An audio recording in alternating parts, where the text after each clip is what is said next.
ബിസ്മില്ലാഹി റഹ്മാനി റഹീം. അൽഹംദുലില്ലാഹി റബ്ബിൽ ആലമീൻ. വസല്ലല്ലാഹു അലാ നബീന മുഹമ്മദിൻ വഅലാ ആലിഹി വസഹ്ബിഹി അജ്മഈൻ. അമ്മാ ബഅദ്. പ്രിയമുള്ള ഖുർആൻ പഠിതാക്കളെ, അസ്സലാമു അലൈക്കും വറഹ്മത്തുള്ളാഹി. പരിശുദ്ധ ഖുർആനിലെ 36-ാം അധ്യായം സൂറത്ത് യാസീനാണ് നമ്മൾ പഠിച്ചുകൊണ്ടിരിക്കുന്നത്. ഈ സൂറത്തിലെ 68 ആയത്തുകളാണ് ഇതിനകം നമ്മൾ മനസ്സിലാക്കിയത്. ഇന്ന് ഇൻഷാ അല്ലാഹ് 69, 70 എന്നീ ആയത്തുകൾ നമുക്ക് നോക്കാം.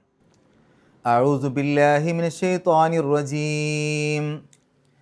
വമാ അല്ലംനാഹു അശ്ശഅറ വമാ യൻബഗീ ലഹു ഇൻ ഹുവ ഇല്ലാ സിക്റുൻ വഖുർആനും മുബീൻ ലിയുൻസിറ മൻ കാന ഹയ്യൻ വയഹിഖൽ ഖൗലു അലൽ കാഫിരീൻ. കഴിഞ്ഞ ക്ലാസ്സിൽ നമ്മൾ മനസ്സിലാക്കി, കുറ്റവാളികളെ സംബന്ധിച്ചിടത്തോളം നാളെ പരലോകത്ത് അവർക്കെതിരെ സാക്ഷി നിൽക്കാൻ അവരുടെ ശരീരം തന്നെ സംസാരിക്കുന്ന അവസ്ഥ. മാത്രമല്ല, അള്ളാഹു പറഞ്ഞു, അള്ളാഹു ഉദ്ദേശിക്കുകയാണെങ്കിൽ അവരുടെ രൂപം മാറ്റും. അവർക്ക് കാഴ്ചശക്തി നഷ്ടപ്പെടുത്തുകയാണെങ്കിൽ അവരെ കൊണ്ടത് നേടിയെടുക്കാൻ സാധ്യമല്ല. മാത്രമല്ല, വാർദ്ധക്യത്തിലെത്തിയ ഒരാളെ സംബന്ധിച്ചിടത്തോളം അദ്ദേഹത്തിൻ്റെ ജീവിതം ആ ശൈശവഘട്ടത്തിലേക്ക് മടങ്ങിപ്പോയ പോലെ ആണ് എന്നുള്ള കാര്യവും അതിൽ നിന്നൊക്കെ ചിന്തിക്കുന്ന ആളുകൾക്ക് കുറേ കാര്യങ്ങൾ പഠിക്കാനുണ്ട് എന്നുള്ള കാര്യമൊക്കെ നമ്മൾ മനസ്സിലാക്കി. ശേഷം അള്ളാഹു പറയുന്നു, വമാ അല്ലംനാഹു അശ്ശഅറ വമാ യൻബഗീ ലഹു. വമാ അല്ലംനാഹു, അല്ലമ എന്ന് പറഞ്ഞാൽ പഠിപ്പിച്ചു എന്നാണ്. അല്ലംനാ, അതിൻ്റെ അവസാനത്തിൽ ഒരു നാ എന്ന് ചേർക്കുമ്പോൾ നാം. അപ്പോൾ അല്ലംനാ, നാം പഠിപ്പിച്ചു. ഹു, അദ്ദേഹത്തെ. അല്ലംനാഹു, നാം അദ്ദേഹത്തെ പഠിപ്പിച്ചു. അതിൻ്റെ മുമ്പിൽ മാ എന്ന് വരുമ്പോൾ അത് ഇല്ല, അല്ല എന്നുള്ള രൂപത്തിലേക്ക് അർത്ഥം മാറും. മാ അല്ലംനാഹു, നാം അദ്ദേഹത്തെ പഠിപ്പിച്ചിട്ടില്ല. അതിൻ്റെ മുമ്പിലൊരു വാവുണ്ട്. അത് ഇസ്തിനാഫിയുടെ വാവാണ്. പ്രത്യേകിച്ച് അർത്ഥം കൊടുക്കണ്ട. എന്താണ് ഇസ്തിനാഫിയുടെ വാവ് എന്ന് പറഞ്ഞാൽ? നമ്മൾ ഒരേ വിഷയം പറഞ്ഞു പോരുന്ന കൂട്ടത്തിൽ പല പല കാര്യങ്ങൾ പറയേണ്ടി വരും. അങ്ങനെ ഓരോ പുതിയ കാര്യം പറയുന്നതിന് മുമ്പായിട്ട് കൊടുക്കുന്നൊരു വാവ്, ഒരു ചേർച്ചയ്ക്ക് വേണ്ടി കൊടുക്കുന്ന വാവ് എന്നൊക്കെ വേണമെങ്കിൽ പറയാം. അത്തരം വാവുകൾക്ക് അർത്ഥം കൊടുക്കേണ്ടതില്ല. അപ്പോൾ വമാ അല്ലംനാഹു, നാം അദ്ദേഹത്തെ പഠിപ്പിച്ചിട്ടില്ല. എന്ത്? അശ്ശഅറ, കവിത അല്ലെങ്കിൽ പദ്യം. വമാ യൻബഗീ, ഇംബഗ എന്ന് പറഞ്ഞാൽ യോജിച്ചു എന്നാണ്. അതിൻ്റെ മുളാരിയാണ് യൻബഗീ, യോജിക്കും, യോജിക്കുന്നു. മാ യൻബഗീ, യോജിക്കുകയില്ല. വമാ യൻബഗീ, അവിടെ വാവ് അത്ഫിൻ്റെ വാവാണ്, യോജിക്കുകയും ഇല്ല. ലഹു, അദ്ദേഹത്തിന്. ലാ എന്ന് പറഞ്ഞാൽ ശരിക്കും ഉണ്ട് എന്നാണ്. ഹു എന്ന് പറഞ്ഞാൽ അദ്ദേഹം. ലഹു, അദ്ദേഹത്തിനുണ്ട് എന്ന് പറഞ്ഞാൽ അദ്ദേഹത്തിന് എന്നാണ് ഉദ്ദേശം. വമാ യൻബഗീ ലഹു, അദ്ദേഹത്തിന് യോജിക്കുകയും ഇല്ല. ഇൻ ഹുവ, ഇൻ ഇവിടെ ഇൻ എന്നുള്ളതിന് അല്ല എന്നുള്ള അർത്ഥം. ഹുവ, അത്. ഇൻ ഹുവ, അത് അല്ല. ഇല്ല, അല്ലാതെ. സിക്റുൻ, സിക്ർ എന്നുള്ളതിന് പല അർത്ഥങ്ങളുണ്ട്. ഉപദേശം, സ്മരണ, പ്രബോധനം, ഉത്ബോധനം, പ്രമാണം, അങ്ങനെ പല അർത്ഥങ്ങളുണ്ട്. ഏതും ഇവിടെ യോജിക്കും. അപ്പോൾ ഇല്ലാ സിക്റുൻ, ഒരു ഉത്ബോധനമല്ലാതെ അല്ലെങ്കിൽ ഒരു ഉപദേശമല്ലാതെ. വ ഖുർആനുൻ, ഖുർആൻ എന്ന് പറഞ്ഞാൽ പാരായണം ചെയ്യപ്പെടുന്നത് എന്നാണ് അർത്ഥം. ഖറഅ, വായിച്ചു. ഖുർആൻ, വായിക്കപ്പെടുന്നത്, പാരായണം ചെയ്യപ്പെടുന്നത്. വ ഖുർആനുൻ, പാരായണം ചെയ്യപ്പെടുന്നതും അല്ലെങ്കിൽ അങ്ങനെയുള്ളൊരു ഗ്രന്ഥവും. മുബീൻ, മുബീൻ എന്ന് പറഞ്ഞാൽ വ്യക്തമായ, അബാന, വ്യക്തമായി. മുബീൻ, വ്യക്തമായത്. ഒന്നിച്ചായത്തിൻ്റെ അർത്ഥം വമാ അല്ലംനാഹു അശ്ശഅറ വമാ യൻബഗീ ലഹു, നാം അദ്ദേഹത്തിന് കവിത പഠിപ്പിച്ചിട്ടില്ല, അത് അദ്ദേഹത്തിന് യോജിക്കുന്നതുമല്ല. ഇൻ ഹുവ ഇല്ലാ സിക്റുൻ വ ഖുർആനും മുബീൻ, അത് ഒരു ഉത്ബോധനവും വ്യക്തമായി പാരായണം ചെയ്യപ്പെടുന്നതുമല്ലാതെ മറ്റൊന്നുമല്ല. അടുത്തായത് ലിയുൻസിറ മൻ കാന ഹയ്യൻ വയഹിഖൽ ഖൗലു അലൽ കാഫിരീൻ. ലിയുൻസിറ, അൻസറ എന്ന് പറഞ്ഞാൽ താക്കീത് നൽകി എന്നാണ്. യുൻസിറു, താക്കീത് നൽകും, താക്കീത് നൽകുന്നു. അതിനു മുമ്പിൽ ലി എന്ന് ചേർക്കുമ്പോൾ അങ്ങനെ ആവാൻ എന്നർത്ഥം കിട്ടും. ലിയുൻസിറ, അപ്പോൾ യുൻസിറു എന്നുള്ളത് യുൻസിറ എന്നാവും. ലിയുൻസിറ, താക്കീത് നൽകാൻ. ആർക്ക്? മൻ കാന ഹയ്യൻ. ഹയ്യൻ എന്ന് പറഞ്ഞാൽ ജീവനുള്ള, ജീവസുറ്റ. കാന, ആണ്, ആകുന്നു. മൻ അങ്ങനെയുള്ളവൻ, അങ്ങനെയുള്ളവർ. അപ്പോൾ മൻ കാന ആകുന്നവർ, ഹയ്യൻ ജീവസുറ്റ അല്ലെങ്കിൽ ജീവനുള്ള. അപ്പോൾ ജീവനുള്ളവരായവർക്ക് അല്ലെങ്കിൽ ജീവസുറ്റവരായവർക്ക് വ യഹിക്ക, ഹക്ക എന്ന് പറഞ്ഞാൽ ന്യായമായി അല്ലെങ്കിൽ സ്ഥിരപ്പെട്ടു അല്ലെങ്കിൽ യാഥാർത്ഥ്യമായി എന്നൊക്കെയാണ്. അതിൻ്റെ മുളാരിയാണ് യഹക്കു, സ്ഥിരപ്പെടും, സ്ഥിരപ്പെടുന്നു, ന്യായമാകും, ന്യായമാകുന്നു, അല്ലെങ്കിൽ യാഥാർത്ഥ്യമാകും, യാഥാർത്ഥ്യമാകുന്നു. അതിൻ്റെ മുമ്പിൽ ലീ ചേർന്നാൽ ലി യഹിക്ക എന്നാവും. ശരിക്കും അവിടെ ലീ ഉണ്ട്, ലീ മറഞ്ഞു കിടക്കുകയാണ്. അവിടെ വ യഹിക്ക എന്നാണ് എഴുതിയത്, പക്ഷേ വ ലി യഹിക്ക എന്നുള്ള രൂപത്തിൽ നമ്മൾ അർത്ഥം മനസ്സിലാക്കണം. വ ലി യഹിക്ക, അതായത് വ യഹിക്ക, വാവ് അത്തഫിൻ്റെ വാവാണ്, എന്നർത്ഥത്തിൽ. ന്യായമാകുവാനും, അവിടെ ലീ വരുമ്പോൾ അതിൻ്റെ അർത്ഥം ആ എന്നുള്ള അർത്ഥം കിട്ടുമല്ലോ. അപ്പോൾ ലി യഹിക്ക എന്നാണെങ്കിൽ ന്യായമാകുവാൻ, സ്ഥിരപ്പെടുവാൻ. വ ലി യഹിക്ക, ന്യായമാകുവാനും സ്ഥിരപ്പെടുവാനും. ലീ അവിടെ മറഞ്ഞു കിടക്കുന്നുണ്ട്. അൽ ഖൗലു, വചനം അല്ലെങ്കിൽ വാക്ക്. അലൽ കാഫിരീൻ, അല എന്ന് പറഞ്ഞാൽ മേൽ, അൽ കാഫിരീൻ, കഫറ അവിശ്വസിച്ചു, കാഫിർ അവിശ്വാസി, കാഫിറൂൻ കാഫിരീൻ എന്നൊക്കെ പറഞ്ഞാൽ അവിശ്വാസികൾ. അലൽ കാഫിരീൻ അവിശ്വാസികളുടെ മേൽ. ഒന്നിച്ചായത്തിൻ്റെ അർത്ഥം ലിയുൻസിറ മൻ കാന ഹയ്യൻ വ യഹിഖൽ ഖൗലു അലൽ കാഫിരീൻ. ജീവനുള്ളവർക്ക് അല്ലെങ്കിൽ ജീവസുറ്റവർക്ക് അദ്ദേഹം താക്കീത് നൽകുവാനും അവിശ്വാസികളുടെ മേൽ വാക്ക് അല്ലെങ്കിൽ വചനം സ്ഥിരപ്പെടുവാനും. ഇനി നമുക്ക് വിശദീകരണത്തിലേക്ക് പോകാം. തൊട്ട് മുമ്പത്തെ ക്ലാസ്സിൽ നമ്മൾ മനസ്സിലാക്കി, കുറ്റവാളികളെ സംബന്ധിച്ചിടത്തോളം അള്ളാഹു വ്യക്തമായ താക്കീത് അവർക്ക് കൊടുക്കുന്നുണ്ട്. അവരുടെ കൈകാലുകളൊക്കെ സംസാരിക്കുന്ന ഒരു ദിവസം വരാനുണ്ട്, അവർക്ക് കളവ് പറഞ്ഞ് രക്ഷപ്പെടാൻ സാധ്യമല്ല എന്നുള്ള കാര്യങ്ങളൊക്കെ അവർക്ക് കൃത്യമായി അവിടെ മനസ്സിലാക്കി കൊടുത്തു. മാത്രമല്ല അവർക്ക് ബുദ്ധി കൊടുത്ത് ചിന്തിച്ചു കഴിഞ്ഞാൽ ഈ ലോകത്ത് വെച്ച് തന്നെ മനസ്സിലാകുന്ന ഒരുപാട് കാര്യങ്ങളുണ്ട്. അവരുടെ ജീവിതം തന്നെ എടുത്തു നോക്കിക്കഴിഞ്ഞാൽ, വാർദ്ധക്യത്തിലേക്ക് ഒക്കെ എത്തുന്ന സമയത്ത് അവരുടെ ഒരു അവസ്ഥ എടുത്ത് നോക്കിക്കഴിഞ്ഞാൽ അതിൽ നിന്ന് തന്നെ അവർക്ക് പാഠം ഉൾക്കൊള്ളാൻ സാധിക്കും. അതിന്ന് അവർക്ക് സ്വന്തം രക്ഷപ്പെടാൻ കഴിയുന്നില്ലല്ലോ അതിൽ നിന്നൊക്കെ. ശേഷം അള്ളാഹു പറയുന്നതാണ് വമാ അല്ലംനാഹു ശിഅറ, അദ്ദേഹത്തിന് നാം കവിത പഠിപ്പിച്ചിട്ടില്ല. പ്രവാചകൻ സല്ലല്ലാഹു അലൈഹി വസല്ലമയ്ക്ക് നാം കവിത പഠിപ്പിച്ചിട്ടില്ല. അല്ലംനാഹു അദ്ദേഹത്തിന് എന്ന് പറഞ്ഞാൽ പ്രവാചകൻ സല്ലല്ലാഹു അലൈഹി വസല്ലമയ്ക്ക്. വമാ യംബഗീല, അത് അദ്ദേഹത്തിന് യോജിക്കുന്നതുമല്ല. ഇവിടെ ആ ഒരു മക്കയിലെ അവിശ്വാസികൾ ഉന്നയിച്ചിരുന്ന കുറേ ആരോപണങ്ങളുണ്ട്. അതിൽപ്പെട്ട പ്രധാനപ്പെട്ട ആരോപണമാണ് മുഹമ്മദ് ഒരു കവിയാണ്. പലതും പറഞ്ഞിരുന്നു.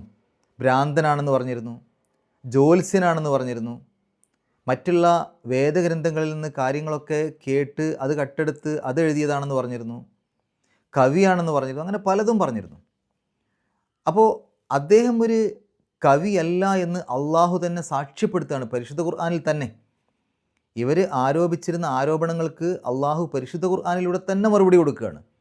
നാം അദ്ദേഹത്തിന് കവിത പഠിപ്പിച്ചിട്ടില്ല, അത് അദ്ദേഹത്തിന് യോജിക്കുന്നതുമല്ല. കാരണം കവിത എന്ന് പറയുമ്പോൾ അധിക കവിതകളിലും കുറേ അധിക ഭാവനകളാണല്ലോ ഉണ്ടാവുക.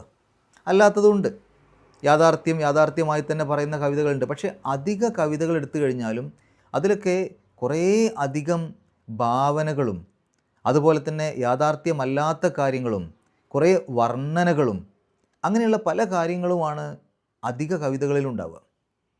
അതുകൊണ്ടാണ് പലപ്പോഴും പറയാറുള്ളത് ഏറ്റവും നല്ല കവിത ഏറ്റവും നല്ല കളവായിരിക്കും എന്നുള്ളത്. അപ്പോൾ അദ്ദേഹത്തിന് നാം കവിത പഠിപ്പിച്ചിട്ടില്ല, അത് അദ്ദേഹത്തിന് യോജിക്കുന്നതുമല്ല. സത്യം മാത്രം പറഞ്ഞ് ജീവിക്കുന്ന ഒരു മനുഷ്യൻ കുറേ അധികം വർണ്ണനകളും കുറേ ഭാവനകൾ ചേർത്ത് ആളുകൾക്ക് വികാരമുണ്ടാക്കുന്ന തരത്തിലുള്ള കാര്യങ്ങളൊന്നും പറയൽ അദ്ദേഹത്തിന് യോജിച്ചതല്ല. കവിത ഉണ്ടാക്കുക എന്നുള്ളതൊന്നും അദ്ദേഹത്തിന് യോജിച്ചതല്ല. മാത്രമല്ല എഴുത്തും വായനയും അറിയാത്തൊരു വ്യക്തിയാണ്. അതുകൊണ്ട് തന്നെ കവിത ഉണ്ടാക്കൽ അദ്ദേഹത്തിന് യോജിക്കൂല, അദ്ദേഹത്തിന് കഴിയൂല. മാത്രമല്ല അള്ളാഹു ആ സത്യനിഷേധികളെ വെല്ലുവിളിക്കുന്നുണ്ട്. അങ്ങനെ ഇതൊരു കവിതയാണെങ്കിൽ, പരിശുദ്ധ ഖുർആൻ ഒരു കവിതയാണെങ്കിൽ, മുഹമ്മദ് ഒരു കവിയാണെങ്കിൽ, നിങ്ങളുടെ കൂട്ടത്തിൽ പേര് കേട്ട കവികളുണ്ടല്ലോ, ഇതുപോലെയുള്ള ഒരു കവിത നിങ്ങളും കൊണ്ടുപോവാ. ഇതൊരു കവിതയാണെങ്കിൽ അള്ളാഹു വെല്ലുവിളിക്കുന്നുണ്ട്. വഇൻ കുന്തും ഫീ റൈബിൻ മിമ്മാ നസ്സൽനാ അലാ അബ്ദിനാ ഫഅ്തു ബിസൂറത്തിൻ മിൻ മിസ്ലിഹി വധു ശുഹദാക്കും മിൻ ദൂനില്ലാഹ് ഇൻ കുന്തും സ്വാദിഖീൻ. നിങ്ങൾ അല്ലാഹു അല്ലാത്ത നിങ്ങളുടെ എല്ലാ കൂട്ടാളികളെയും നിങ്ങൾ വിളിച്ചോളൂ. ആരെ വേണമെങ്കിലും വിളിച്ചോളൂ, അല്ലാഹു അല്ലാത്ത മറ്റാരെ വേണമെങ്കിലും വിളിച്ചോളൂ. എന്നിട്ട് ഇതുപോലെയുള്ള ഒരു സൂറത്തെങ്കിലും, ആ സൂറത്തിൻ്റെ വലിപ്പ ചെറുപ്പമൊന്നും നോക്കണ്ട, ഇതിലുള്ള സൂറത്തിനെ പോലെ ഏതെങ്കിലും ഒരു സൂറത്ത്, ഏറ്റവും ചെറിയ സൂറത്തുണ്ടല്ലോ, എന്നാൽ അതുപോലുള്ള ഒരെണ്ണെങ്കിലും. പാരഡി ഉണ്ടാക്കാനല്ല, പാരഡി ഉണ്ടാക്കാൻ ആർക്കും പറ്റും, അതല്ല വേണ്ടത്. ഇതുപോലെ വളരെ അർത്ഥവത്തായ, ഏറ്റവും നല്ല ആശയങ്ങളുള്ള, ആളുകളെ ജീവിതമാർഗത്തിൽ ഏറ്റവും ഉന്നതരാക്കുന്ന തരത്തിൽ ഒരു സൂറത്തെങ്കിലും കൊണ്ടുവരൂ എന്ന് പറഞ്ഞിട്ട് ഇന്ന് വരെ ആ വെല്ലുവിളി ഏറ്റെടുക്കാൻ ആർക്കെങ്കിലും പറ്റിയോ? അപ്പോൾ ഇതൊരു കവിതയല്ല, മാത്രമല്ല പ്രവാചകൻ സല്ലല്ലാഹു അലൈഹി വസല്ലമയ്ക്ക് ഞാൻ കവിത പഠിപ്പിച്ചിട്ടുമില്ല. വമാ അല്ലംനാഹു ശിഅറ വമാ യംബഗി, അത് അദ്ദേഹത്തിന് യോജിക്കുന്ന കാര്യമല്ല. ഇൻ ഹുവ ഇല്ലാ ദിക്റും വ ഖുർആനും മുബീൻ. പിന്നെ എന്താണ് ഈ ഖുർആൻ? ഇൻ ഹുവ, അതല്ല, അതായത് പരിശുദ്ധ ഖുർആൻ അല്ല, എന്തല്ലാതെ, ഇല്ലാ ദിക്റുൻ, ഒരു ഉത്ബോധനമല്ലാതെ, വ ഖുർആനും മുബീൻ, വ്യക്തമായി പാരായണം ചെയ്യപ്പെടുന്നതും അല്ലാതെ.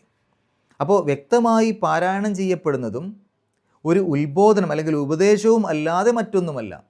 അപ്പോൾ എന്താണ് പരിശുദ്ധ ഖുർആൻ? ഒന്ന്, അതൊരു ആളുകൾക്കുള്ള ഉത്ബോധനമാണ്, അല്ലെങ്കിൽ കൃത്യമായ ചില താക്കീതുകൾ അടങ്ങുന്ന ഗ്രന്ഥമാണ്, ആളുകൾക്കുള്ള പ്രബോധനമാണ്, ആളുകൾക്കുള്ള ജീവിത നിയമങ്ങളാണ്, ജീവിക്കുമ്പോൾ എന്തൊക്കെ നിയമങ്ങൾ പാലിക്കണമെന്നുള്ള ഒരു പ്രമാണമടങ്ങിയ കാര്യങ്ങളാണ്, അല്ലെങ്കിൽ ജീവിതത്തിലുടനീളം സൃഷ്ടാവിനെ സ്മരിക്കാനുള്ള കാര്യങ്ങളാണ്. മാത്രമല്ല ആ ഗ്രന്ഥം വ്യക്തമായി പാരായണം ചെയ്യപ്പെടുന്നതുമാണ്. പാരായണം ചെയ്യാൻ യാതൊരു പ്രയാസവുമില്ലാത്ത ഗ്രന്ഥമാണ്. പല കവിതകളും വായിച്ചു കഴിഞ്ഞാൽ അതിൻ്റെ അർത്ഥം മറ്റൊരാൾ പറഞ്ഞു തരേണ്ടി വരും. എന്താണ് അതിൽ അടങ്ങിയ ആശയം, എന്താണ് അതുകൊണ്ട് ഉദ്ദേശിച്ചത്? പലപ്പോഴും പറയാറില്ലേ, കവി എന്താണ് ഉദ്ദേശിച്ചത്? ഇതുപോലെ തന്നെ പലതും ആ തരത്തിലാണ് ഉണ്ടാവുക. പക്ഷേ പരിശുദ്ധ ഖുർആൻ അത് ഏതൊരു സാധാരണക്കാരനും മനസ്സിലാകുന്ന കാര്യങ്ങളാണ്. അതുകൊണ്ട് തന്നെ ഇത് വ്യക്തമായി പാരായണം ചെയ്യപ്പെടുന്നതാണ്. ആ പാരായണം ചെയ്യപ്പെടുന്നത് കേട്ടാൽ തന്നെ പല ആളുകളുടെയും മനസ്സ് മാറും. അത്ര വ്യക്തത ഉണ്ട് അതിനകത്ത്. അത് വ്യക്തമാക്കുന്ന എന്നർത്ഥവും മുബീൻ എന്നുള്ളതിനുണ്ട്.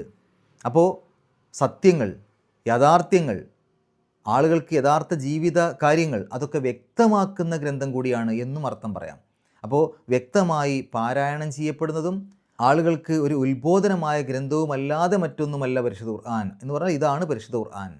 അത് ഉത്ബോധനമാണ്, വ്യക്തമായി പാരായണം ചെയ്യപ്പെടുന്നതാണ്. അടുത്ത ആയത്തിൽ അള്ളാഹു പറയാം, ലിയുൻസിറ മൻ കാന ഹയ്യൻ. എന്തിനാണ് അള്ളാഹു ഈ പരിശുദ്ധ ഖുർആൻ നൽകിയത്? അത് ജീവനുള്ളവർക്ക് അല്ലെങ്കിൽ ജീവസുറ്റവർക്ക് താക്കീത് നൽകാൻ വേണ്ടിയിട്ടാണ്. പ്രവാചകൻ സല്ലല്ലാഹു അലൈഹി വസല്ലമ താക്കീത് നൽകാൻ വേണ്ടിയിട്ട്. ആർക്ക്? ജീവസുറ്റവർക്ക്, ജീവനുള്ളവർക്ക്. വയഹഖൽ ഖൗലു അലൽ കാഫിരീൻ. അവിശ്വാസികളുടെ മേൽ വാക്ക് സ്ഥിരപ്പെടാൻ, വാക്ക് എന്ന് പറഞ്ഞാൽ ശിക്ഷയുടെ വാക്ക് എന്നാണ് അവിടെ പ്രബലമായ അഭിപ്രായം.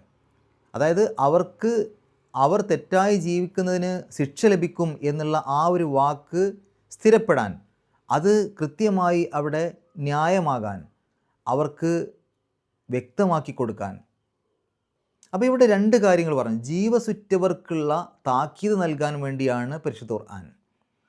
അത് നേരെ ചൊവ്വേ അവിടെ എഴുതിയ പദപ്രയോഗം പോലെ ജീവനുള്ള ആളുകൾക്കാണ് ഇതുകൊണ്ട് പ്രയോജനം ലഭിക്കുക എന്നുള്ള ആ രൂപത്തിൽ അർത്ഥം പറയാം.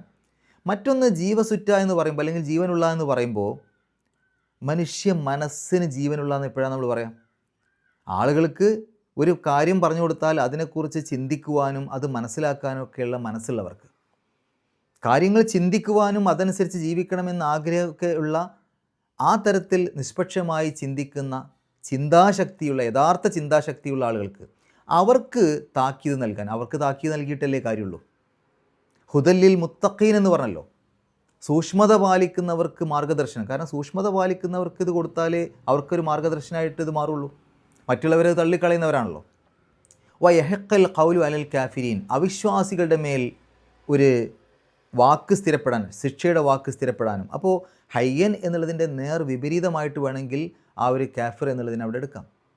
കാരണം അവർക്ക് സത്യനിഷേധമൊക്കെ മനസ്സിൽ നിറച്ച്, അവരുടെ യഥാർത്ഥത്തിൽ അവർ ജീവസുറ്റവരല്ല.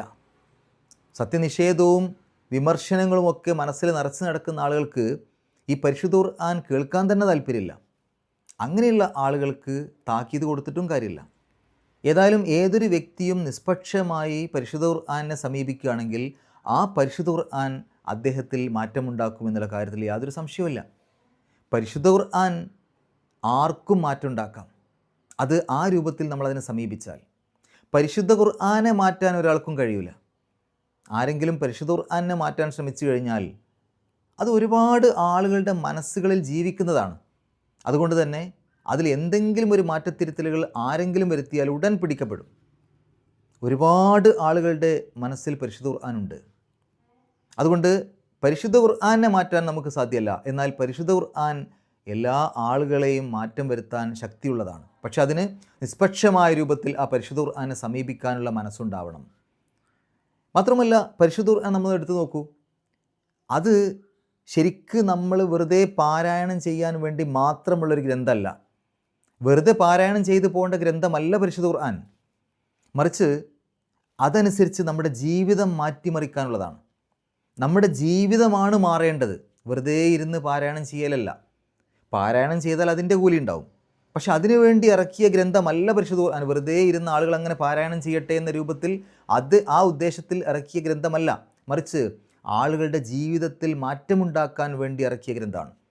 അതുകൊണ്ട് നമ്മൾ പാരായണം ചെയ്യുമ്പോൾ നമ്മുടെ ലക്ഷ്യം തന്നെ ഈ പരിശുദ്ധ ഖുർആൻ കാരണം എനിക്ക് മാറണം, എൻ്റെ ജീവിതത്തിൽ മാറ്റമുണ്ടാകണം, ഇതായിരിക്കണം നമ്മുടെ ആ പാരായണം ചെയ്യുമ്പോൾ നമ്മുടെ ലക്ഷ്യം. അല്ലാതെ പാരായണത്തിൻ്റെ കൂലി കിട്ടുക എന്നുള്ള മാത്രം ലക്ഷ്യമാവരുത്. അതുകൊണ്ട് പരിശുദ്ധ ഖുർആൻ നമ്മൾ നമ്മുടെ ജീവിതത്തിലേക്ക് പകർത്തണം. അങ്ങനെ ഒരാളുടെ ജീവിതത്തിലേക്ക് പരിശുദ്ധ ഖുർആൻ പകർത്തിയാൽ അദ്ദേഹത്തിൻ്റെ ജീവിതത്തിൽ വരുന്ന മാറ്റങ്ങൾ മറ്റുള്ള ആളുകൾക്ക് കാണാൻ സാധിക്കും. ആ കാണുന്ന ആൾ ശരിക്ക് ഖുർആൻ പഠിക്കുന്ന പോലെയാണ്.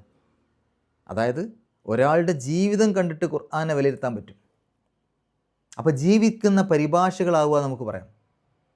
പ്രവാചകൻ സല്ലല്ലാഹു അലൈഹി വസല്ലമയുടെ കാലത്തൊക്കെ സ്വഹാബിമാരുടെയും മുഹമ്മദ് നബി സല്ലല്ലാഹു അലൈഹി വസല്ലമയുടെയൊക്കെ ജീവിതം കണ്ടിട്ടാണ് പല ആളുകളും ഇസ്ലാമിലേക്ക് വന്നിരുന്നത്. അപ്പോൾ ശരിക്ക് അവരൊക്കെ ജീവിക്കുന്ന പരിഭാഷകളായി മാറുമായിരുന്നു. മറ്റുള്ള ആളുകൾക്ക് ഇങ്ങനെ ഇവരുടെ ജീവിതം കണ്ടാൽ തന്നെ ഖുർആൻ പഠിക്കുന്ന പോലെ തോന്നും. അതിലെ പല കാര്യങ്ങളും അവർക്ക് മനസ്സിലാവും. അപ്പോൾ ജീവിക്കുന്ന പരിഭാഷകളാവുകയാണ് വേണ്ടത്. ലിയുൻസിറ മൻ കാന ഹയ്യൻ വയഹഖൽ ഖൗലു അലൽ കാഫിരീൻ. ജീവസുറ്റവർക്ക് താക്കീത് നൽകാൻ വേണ്ടിയിട്ടാണ് പരിശുദ്ധ ഖുർആൻ. അപ്പോൾ ആ താക്കീത് നമുക്ക് മനസ്സിലാവണം, ആ താക്കീത് നമ്മൾ ഉൾക്കൊള്ളണം. എന്തെങ്കിലും മാറ്റങ്ങൾ വരുത്താനുണ്ടെങ്കിൽ ആ മാറ്റം വരുത്താനുള്ള മനസ്സ് നമ്മൾ കാണിക്കണം. അങ്ങനെ അള്ളാഹു പറഞ്ഞ രൂപത്തിൽ ഒരു ജീവിതം ഇവിടെ നമ്മൾ ജീവിക്കണം. ഇനി നമുക്ക് ഈ ആയത്തുകളിൽ വന്ന പാരായണ നിയമങ്ങൾ നോക്കാം. വമാ അല്ലംനാഹു എന്നുള്ളതിൻ്റെ അവസാനത്തിൽ ഹാ ഉൽ അമീറാണ്. ഹാ ഉൽ അമീറിനെ 2 ഹർക്കത്തിൻ്റെ ദൈർഘ്യം നീട്ടണമെങ്കിൽ അതിൻ്റെ മുമ്പും ശേഷവുമുള്ള അക്ഷരങ്ങൾക്ക് ഹർക്കത്തുണ്ടാവണം. പക്ഷേ ഇവിടെ മുമ്പും ഹർക്കത്തില്ല, ശേഷവും ഹർക്കത്തില്ല. മുമ്പ് അല്ലം നാ എന്ന് പറയുമ്പോൾ അവിടെ നീട്ടലാണ്, നാ എന്നുള്ള നീട്ടലിനെ ഹർക്കത്തായിട്ട് പരിഗണിക്കില്ല, അത് സുക്കൂനായിട്ടാണ് പരിഗണിക്കുക. ഫത്ത്, കസ്ർ, ലമ്മ് ഇത് 3 ഹർക്കത്തായിട്ട് പരിഗണിക്കുള്ളൂ. ഇനി ശേഷമുള്ള അക്ഷരം നോക്കുകയാണെങ്കിൽ ശേഷമുള്ള ഉച്ചരിക്കുന്ന അക്ഷരം ഏതാണ്? അഷീറ എന്ന് പറയുമ്പോൾ ഷദ്ദുള്ള ഷീനാണ് ഉച്ചരിക്കുന്ന അക്ഷരം. അതിനെ ഒന്ന് പിരിച്ചെഴുതിയാൽ 2 ഷീനുകൾ എഴുതും. ആദ്യത്തെ ഷീന് സുക്കൂൻ, അവിടെയും സുക്കൂനാണ് വന്നത്. അതുകൊണ്ട് മുമ്പും ശേഷവുമുള്ള അക്ഷരങ്ങൾക്ക് ഹർക്കത്തില്ല.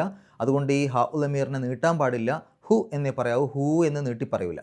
അങ്ങനെ നീട്ടി പറയുമായിരുന്നെങ്കിൽ അവിടെ ഒരു വാവ് ഇട്ട് കൊടുക്കുമായിരുന്നു. അപ്പോൾ ഇവിടെ അല്ലം നാഹു എന്നേ പറയൂ, അല്ലം നാഹു ഷിയറ. വമാ യംബഗി, അവിടെ ബാഇൻ്റെ മുമ്പ് സുക്കൂനുള്ള നൂന് വന്നു. ബാഇൻ്റെ മുമ്പ് സുക്കൂനുള്ള നൂന് വന്നാൽ ആ സുക്കൂനുള്ള നൂനിനെ സുക്കൂനുള്ള മീമാണെന്ന് വിചാരിച്ച് ആ മീമിൻ്റെ ശബ്ദത്തിൽ പാരായണം ചെയ്യണം. അതിനെ ഇഖ്ലാബ് എന്നാണ് പറയുക. ഇഖ്ലാബ് എന്ന് പറഞ്ഞാൽ ശരിക്കും മാറ്റിമറിക്കുക എന്നാണ്. അപ്പോൾ നൂനിനെ വേറൊരു അക്ഷരമാക്കി മാറ്റി, അതായത് നൂനിനെ മീമാക്കി മാറ്റി, ഒരക്ഷരത്തെ മറ്റൊരു അക്ഷരമാക്കി മാറ്റിമറിക്കുന്നു എന്നാണ് ഇഖ്ലാബ് എന്ന് പറയുമ്പോൾ ഉദ്ദേശിക്കുന്നത്. ഖൽബ്, ഹൃദയം നമ്മൾ പറയും, മാറി മറിയുന്നതാണ് ഖൽബ് എന്നുള്ളതിൻ്റെ ശരിക്കുള്ള അർത്ഥം. ശരി, അപ്പോൾ അവിടെ നമ്മൾ പാരായണം ചെയ്യുന്ന സമയത്ത് എൻ എന്ന് പറയരുത്, എം മീമിൻ്റെ ശബ്ദത്തിലേക്ക് പോകണം. അതും ഒരു സാവകാശമുള്ള മീമിൻ്റെ ശബ്ദത്തിലേക്കാണ് പോവുക. ആദ്യം തന്നെ ചുണ്ട് കൂട്ടിയിട്ടല്ല പറയുക, ആദ്യം ചുണ്ടുകളുടെ ഇടയിൽ ചെറിയൊരു വിടവ് കൊടുത്തിട്ട് അവസാനം ബാ പറയാൻ വേണ്ടി പൂർണ്ണമായിട്ടും ചുണ്ട് കൂട്ടുക. അപ്പോൾ യംബഗി ലഹു എന്നുള്ളിടത്ത് നോക്കൂ, അവിടെ ഒരു ഹാ ഉൽ അമീർ വന്നില്ലേ? അതിൻ്റെ മുമ്പും ശേഷവുമുള്ള അക്ഷരങ്ങൾക്ക് ഹർക്കത്തുണ്ട്. മുമ്പും ശേഷവുമുള്ള അക്ഷരങ്ങൾക്ക് ഹർക്കത്തുണ്ടെങ്കിൽ ഹാ ഉൽ അമീറിനെ 2 ഹർക്കത്തിൻ്റെ ദൈർഘ്യം നീട്ടണം എന്നാണ് പറയുക. പക്ഷേ ഒരു കാര്യം കൂടെ ശ്രദ്ധിക്കണം, ഇവിടെ ശേഷം വന്ന അക്ഷരം ഹംസ കൂടിയാണ്. അപ്പോൾ മുമ്പും ശേഷവും ഹർക്കത്തിനുള്ള അക്ഷരങ്ങളാണെന്ന് മാത്രമല്ല, ശേഷം വന്ന അക്ഷരം ഹംസ കൂടിയാണ്, ഹംസയാണ്. അങ്ങനെയാകുന്ന സമയത്ത് 2 അല്ല 4 5 ഹർക്കത്തിൻ്റെ ദൈർഘ്യം വരെ വേണമെങ്കിൽ നീട്ടാം, നിർബന്ധമൊന്നുമില്ല. അതിനെ സൂചിപ്പിക്കാനാണ് ആ വാവിൻ്റെ കൂടെ അതിൻ്റെ മുകൾ ഭാഗത്ത് ഒരു മദ്ദിൻ്റെ അടയാളം കൂടെ കൊടുത്തത്. മദ്ദു സിലത്തുൽ കുബ്ര എന്നാണ് അതിനെ പറയാം. എന്നാൽ ശേഷം വന്ന അക്ഷരം ഹംസ അല്ല മറ്റേതെങ്കിലും അക്ഷരമായിരുന്നുവെങ്കിൽ അപ്പോൾ 2 ഹർക്കത്തിൻ്റെ ദൈർഘ്യം നീട്ടുള്ളൂ, അത് മദ്ദു സിലത്തു സുഗ്ര എന്നാണ് പറയുക. അപ്പോൾ ഇവിടെ മദ്ദു സിലത്തുൽ കുബ്രയാണ്, 4 5 ഹർക്കത്തിൻ്റെ ദൈർഘ്യം വരെ അവിടെ നീട്ടാൻ അനുവാദമുണ്ട്. എന്നാൽ അവിടെ ഒരു ജീമ് കാണാം. എന്താണ് അതിൻ്റെ അർത്ഥം? പാരായണം നിർത്താം, നിർത്താതെയും ഓതാം, രണ്ടിനും ഒരേ പ്രാധാന്യം. നിർത്താതെ ഓതുകയാണെങ്കിലാണ് നമ്മളിപ്പോൾ പറഞ്ഞ നിയമം, ആ ലഹു എന്നുള്ളതിനെ 4 5 ഹർക്കത്തിൻ്റെയൊക്കെ ദൈർഘ്യം നീട്ടുക എന്നുള്ള കാര്യങ്ങളൊക്കെ അവിടെ നിർത്താതെ പാരായണം ചെയ്യുമ്പോഴാണ് ശ്രദ്ധിക്കേണ്ടത്. എന്നാൽ അവിടെ പാരായണം നിർത്തുകയാണെങ്കിൽ ആ ഹാ ഉൽ അമീറിന് സുക്കൂൻ ഇട്ടിട്ടാണ് നിർത്തേണ്ടത്. അപ്പോൾ ലഹ് ലഹ്, അതായത് ലഹു എന്നൊന്നും പറയില്ല, ലഹ് എന്നുള്ള രൂപത്തിലാണ് അവിടെ നിർത്തേണ്ടത്. യംബഗി ലഹ്. ഇൻ ഹുവ, ഹാഇൻ്റെ മുമ്പ് സുക്കൂണിലെ നൂന് വന്നു, അതിനെ ഇൽഹാർ ചെയ്യണം, വെളിവാക്കി പറയണം. എൻ എന്നുള്ള ശബ്ദം പുറത്തേക്ക് കേൾക്കണം. ഈ ഇൽഹാറിൻ്റെ സന്ദർഭങ്ങളിൽ മാത്രമാണ് സുക്കൂനുള്ള നൂനിന് ആ പുള്ളിക്ക് പുറമെ സുക്കൂനിൻ്റെ അടയാളം കൊടുക്കുക. ആ സുക്കൂനിൻ്റെ അടയാളം കണ്ടാൽ തന്നെ മനസ്സിലാക്കാം ഇൽഹാർ ആണ് എന്നുള്ളത്. അപ്പോൾ ഇൻ ഹുവ ഇല്ല ദിക്റുൻ, അവിടെ തെൻവീന് വന്നു, ശേഷം വാവാണ്. വാവിൻ്റെ മുമ്പ് തെൻവീന് വന്നാൽ ആ തെൻവീനിനെ വാവിലേക്ക് ലയിപ്പിക്കുക, മണിക്കുക, ഇദ്ഗാം ബിഗുന്ന. അപ്പോൾ ദിക്റൂവ. ഖുർആനുൻ, അതിൻ്റെ അവസാനത്തിൽ തെൻവീന്, ശേഷം മീമാണ്, അവിടെയും അതേ നിയമം, ഇദ്ഗാം ബിഗുന്ന, അതിലേക്ക് ലയിപ്പിക്കുക, മണിക്കുക. അപ്പോൾ ഖുർആനും മുബീൻ. മുബീൻ എന്നുള്ളതിൻ്റെ അവസാനത്തെ നൂനിന് സുക്കൂനിട്ടിട്ടാണ് നിർത്തുക. തൊട്ട് മുമ്പുള്ള നീട്ടൽ 6 ഹർക്കത്തിൻ്റെ ദൈർഘ്യം വരെ നീട്ടാൻ അനുവാദമുണ്ട്. അടുത്ത ആയത്തിൽ ലിയോദിറ, ദാലിൻ്റെ മുമ്പ് സുക്കൂനിലെ നൂന് വന്നു, ഇഖ്ഫാ ചെയ്യുക, മറച്ചു വെച്ചുകൊണ്ട് മണിക്കുക, അല്ലെങ്കിൽ അവ്യക്തമാക്കി മണിക്കുക. എൻ എന്നുള്ള ശബ്ദം പുറത്തേക്ക് കേൾക്കില്ല. യോദിറ. മങ്കാന, അവിടെയും അതേ നിയമം, കാഫിൻ്റെ മുമ്പ് സുക്കൂനിലെ നൂന് വന്നു, ഇഖ്ഫാ ചെയ്യുക. മങ്കാന, മൻ എന്ന് പറയില്ല, മങ്കാന. ഹയ്യൻ, അവിടെ തെൻവീനാണ്, ശേഷം വാവാണ്. വാവിൻ്റെ മുമ്പ് തെൻവീന് വന്നാൽ ഇദ്ഗാം ബിഗുന്ന, ആ തെൻവീനിനെ വാവിലേക്ക് ലയിപ്പിക്കുക, മണിക്കുക. അപ്പോൾ ഹയ്യവ വയഹിഖൽ ഖൗലു അലൽ കാഫിരീൻ. റാഇന് കസ്റായതുകൊണ്ട് രീ എന്നുള്ള ഉച്ചാരണം കൊടുക്കുക. അവസാനത്തെ നൂനിന് സുക്കൂന്, തൊട്ട് മുമ്പുള്ള നീട്ടൽ 6 ഹർക്കത്തിൻ്റെ ദൈർഘ്യം വരെ ആവാം. തൊട്ട് മുമ്പുള്ള നീട്ടൽ 6 ഹർക്കത്തിൻ്റെ ദൈർഘ്യം വരെ ആവാമെന്ന് പറയാൻ കാരണം അത് മദ് ആരിലാണ്. എന്താണ് കാരണം? അവിടെ അവസാനത്തെ നൂനിന് ശരിക്ക് സുക്കൂനല്ല, അവിടെ പാരായണം നിർത്താൻ വേണ്ടി നമ്മളായിട്ട് സുക്കൂന് കൊടുക്കുകയാണ്. അങ്ങനെ പാരായണം നിർത്താൻ വേണ്ടി നമ്മളായിട്ട് സുക്കൂന് കൊടുക്കുന്ന ഒരു അക്ഷരത്തിൻ്റെ തൊട്ട് മുമ്പ് നീട്ടൽ വന്നാൽ അതിനെ 6 ഹർക്കത്തിൻ്റെ ദൈർഘ്യം വരെ വേണമെങ്കിൽ നീട്ടാം. അതാണ് മദ് ആരിദ്. ശരി, നമുക്ക് ഈ 2 ആയത്തുകളൊന്ന് പാരായണം ചെയ്യാം, ശേഷം ഗ്രാമർ പറയാം. അഊദു ബില്ലാഹി മിനശ് ശൈത്വാനിർ റജീം.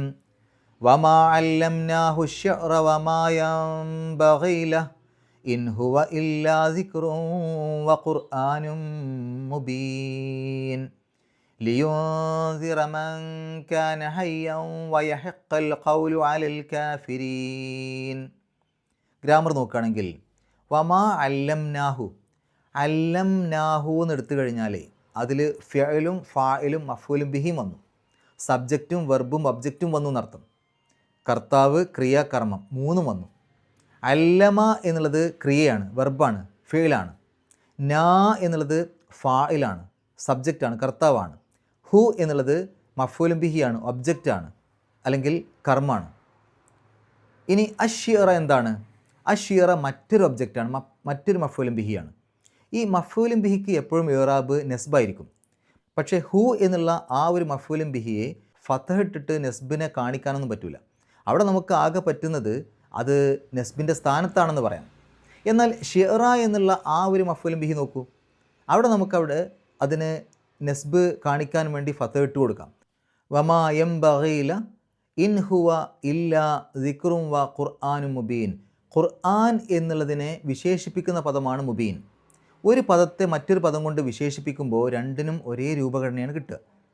ഇപ്പോൾ ഇവിടെ നോക്കുകയാണെങ്കിൽ ഖുർആനുൻ, അതിൻ്റെ അവസാനത്തിൽ ലമ്മ് തൻവീനാണ്, അതായത് റഫ് കിട്ടിയ രൂപത്തിലാണ്. മുബീനുൻ, അതിൻ്റെയും അവസാനത്തിൽ റഫ് കിട്ടിയ രൂപത്തിലാണ്. ഖുർആൻ അത് പുല്ലിങ്ങാണ്, മുബീൻ അതും പുല്ലിങ്ങാണ്. ഇനി ഖുർആൻ എന്നുള്ളത് ഏകവചനാണ്, മുബീൻ എന്നുള്ളതും ഏകവചനാണ്. എല്ലാം ഒരേ രൂപത്തിലാണ് എഴുതിയിട്ടുണ്ടാവുക. അടുത്ത ആയത്തിൽ ലിയുൻസിറ, അവിടെ ശരിക്ക് അൻസറ എന്നുള്ളതിൻ്റെ മുലാരിയാണല്ലോ യുൻസിറു. യുൻസിറു എന്നുള്ളത് എന്തുകൊണ്ടാണ് യുൻസിറ എന്നായത്? അതിൻ്റെ തുടക്കത്തിൽ ലീ വന്നു. ലീ മാത്രമല്ല, ഒരു അൻ അവിടെ ഒളിഞ്ഞിരിക്കുന്നുണ്ട്. ലി അൻ യുൻസിറ എന്നാണ് ശരിക്കും നമ്മൾ മനസ്സിലാക്കേണ്ടത്. പക്ഷേ അൻ അവിടെ എഴുതൂല, ലീ മാത്രമേ എഴുതുള്ളൂ. മുതാരിയായിട്ടുള്ള ക്രിയയുടെ മുമ്പിൽ അൻ വന്നു കഴിഞ്ഞാൽ ആ മുതാരിയായിട്ടുള്ള ക്രിയക്ക് നസ്ബ് കിട്ടും. അൻ, ലെൻ, ഇസൻ, കൈ പോലെയുള്ള പദങ്ങളൊക്കെ വന്നാൽ അപ്പോൾ അൻ യുൻസിറ എന്നേ പറയുള്ളൂ. അപ്പോൾ ഇവിടെ ലി യുൻസിറ എന്ന് വരാൻ കാരണം ശരിക്കും ലി അൻ യുൻസിറ എന്നാണ് ശരിക്കും അവിടെ അന്ന് മറിഞ്ഞടക്കുകയാണ്. ഇനി ഇവിടെ മനസ്സിലാക്കേണ്ട മറ്റൊരു കാര്യം, ഈ ലി യുൻസിറ എന്നുള്ളതിലേക്ക് ചേർത്തുകൊണ്ട്, മഅത്തൂഫ് എന്ന് പറയും, ചേർക്കപ്പെട്ടത്, അങ്ങനെ ചേർത്തുകൊണ്ട് മറ്റൊരു പദം കൂടെ ഇതേ ആയത്തിൽ വന്നു. അതേതാ? വയഹെക്ക. അവിടെ യഹെക്കു എന്നാണല്ലോ ശരിക്കും വേണ്ടത്. ഹക്ക യഹെക്കു എന്നാണ് ശരിക്കും വേണ്ടത്. എന്തുകൊണ്ടാണ് യഹെക്ക എന്നായത്? കാരണം ഈ യഹക്ക എന്നുള്ള ഈ പദം ഈ യുൻസിറ എന്നുള്ള പദത്തിലേക്ക് ചേർക്കപ്പെട്ടതാണ്. അതുകൊണ്ട് യുൻസിറക്ക് എന്താണോ മാറ്റം വന്നത്, അല്ലെങ്കിൽ എന്തുകൊണ്ടാണോ മാറ്റം വന്നത്, അതൊക്കെ ഇതിനും ബാധകം. അപ്പോൾ ഇതിൻ്റെ മുമ്പിൽ, ഈ യഹക്കയുടെ മുമ്പിലും ലി അൻ എന്നുണ്ട്, അല്ലെങ്കിൽ ലി ഉണ്ട് എന്ന് നമ്മൾ മനസ്സിലാക്കണം. അത് എഴുതിയിട്ടില്ല എന്നേ ഉള്ളൂ. ആ വാവ് അത്തഫിൻ്റെ വാവാണ്. അത്തഫ് എന്ന് പറയുമ്പോൾ തൊട്ട് മുമ്പുള്ള ആ ലി യുൻസിറയിലേക്കാണ് അതിനെ ചേർക്കുന്നത്. അതിലേക്ക് ചേർക്കാൻ വേണ്ടി, അതിലേക്ക് ചേർത്ത് മനസ്സിലാക്കാൻ വേണ്ടിയിട്ടാണ് ആ അത്തഫിൻ്റെ വാവ് അവിടെ കൊടുത്തിട്ടുള്ളത്. അപ്പോൾ അവിടെ യഹക്ക എന്നുള്ളതിന് നെസ്ബ് കിട്ടിയിട്ടുണ്ട്. ശരിക്ക് യഹക്കു എന്നാണ് മുതാരിയായിട്ടുള്ള രൂപം. അതിൻ്റെ മുമ്പിൽ ലി അൻ, അല്ലെങ്കിൽ ലി എന്ന് പറഞ്ഞാലും മതി, ലി അതിൻ്റെ മുമ്പിൽ മറഞ്ഞിരിക്കുന്നു എന്ന് നമ്മൾ മനസ്സിലാക്കുക. അൽ ഖൗലു, ഖൗൽ എന്നുള്ളത് അവിടെ സബ്ജക്റ്റാണ്, ഫായിലാണ്, അല്ലെങ്കിൽ കർത്താവാണ്. ഫായിലിന് എപ്പോഴും ഇറാബ് റഫ് ആയിരിക്കും. അതുകൊണ്ടാണ് ഖൗലു എന്ന് ലമ്മിട്ട് എഴുതിയത്, ആ റഫ് കാണിക്കാൻ വേണ്ടിയിട്ടാണ്. അലൽ കാഫിരീൻ, അല എന്നുള്ളത് ഹർഫ് ജറാണ്. അലക്ക് ശേഷം വരുന്ന ഇസ്മുകൾക്ക് ജറ് കിട്ടും. ശരിക്ക് കാഫിറൂൻ എന്നാണ് അടിസ്ഥാന പദം. സത്യനിഷേധികൾ എന്ന് പറയാൻ വേണ്ടിയിട്ട് സാധാരണ നമ്മൾ ഉപയോഗിക്കുന്ന അടിസ്ഥാന പദം കാഫിറൂൻ എന്നാണ്. കാഫിർ, കാഫിറൂൻ എന്നാണ്. പക്ഷേ കാഫിറൂൻ എന്ന് പറയുമ്പോൾ അത് റഫിൻ്റെ രൂപത്തിലാണ് ഉണ്ടാവുക. എപ്പോഴും അടിസ്ഥാന പദങ്ങൾ റഫിൻ്റെ രൂപത്തിലാണ് ഉണ്ടാവുക. അപ്പോൾ കാഫിറൂൻ എന്നുള്ളത് റഫിൻ്റെ രൂപമാണ്.